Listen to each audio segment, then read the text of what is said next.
The Crystal Maiden is a high intelligence build which uses all the Crystalian Sorceries accordingly.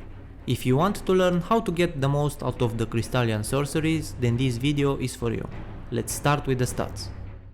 40 Vigor should give us a good amount of HP. 23 Mind is enough to cast any of our spells a few times before running out of FP. 10 Strength and 70 Intelligence will allow us to use the Lusat staff with a high sorcery scaling, resulting in big spell damage. We need no points into Endurance, Dexterity, Fate and Arcane for this build.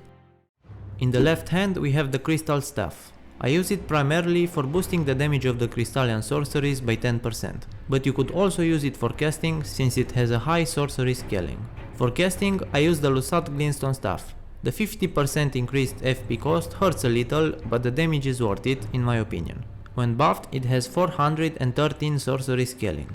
As a backup we have the Crystal Knife. I only found myself using it against Renala due to her high magic resistance and against Elden Beast when I ran out of FP. It has B scaling in intelligence, so when fully buffed by the flask and exalted flesh, the Crystal Knife has 587 AR. The headpiece I picked is the Navy Hood, which raises the mind stat by 1 point. The rest of the outfit is completed by the Noble's Traveling Garb, Lusat's Manquettes and Nomadic Merchant's Trousers. Other than the hood, feel free to use any other armor piece.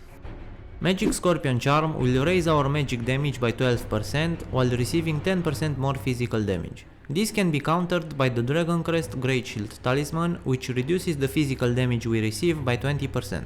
Graven Skull and Graven Mask Talismans will raise the power of our spells by a combined total of 12%. A thing to take into consideration is that all Crystalian Sorceries can be used while riding turret, so if you have the opportunity, use them on horseback for more mobility. Shattering Crystal is the main damage dealer of this build. Due to its wide reach, it is great for dealing with multiple opponents at once or big bosses if you hit them from close range. It can also be charged for more damage. Crystal Release is a hidden gem. It takes a while to cast, but if you find any opening, I urge you to use it every time. It deals massive damage if many shards hit, so you can delete health bars in no time. You also get some poise while casting, so you can withstand a light attack or two.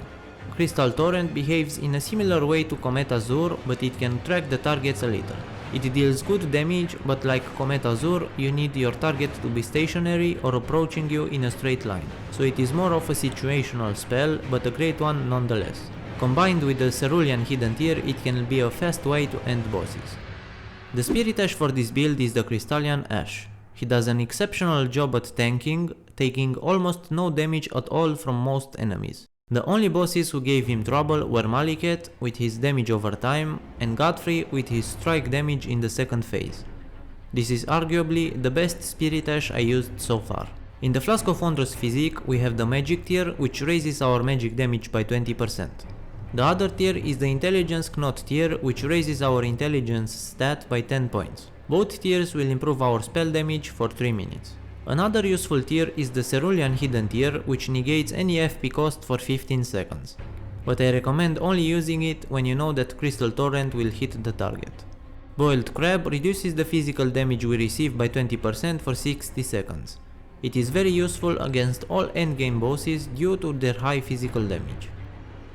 Going to 99 intelligence will unlock the full potential of this build, and you can also use Terra Magica for 35% bonus magic damage, making this build extremely powerful.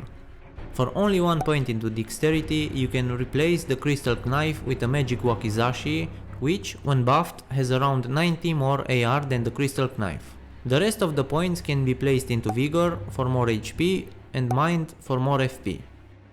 This was the Crystal Maiden build. Don't forget to subscribe if you want to see more thematic builds like this. Thanks for watching.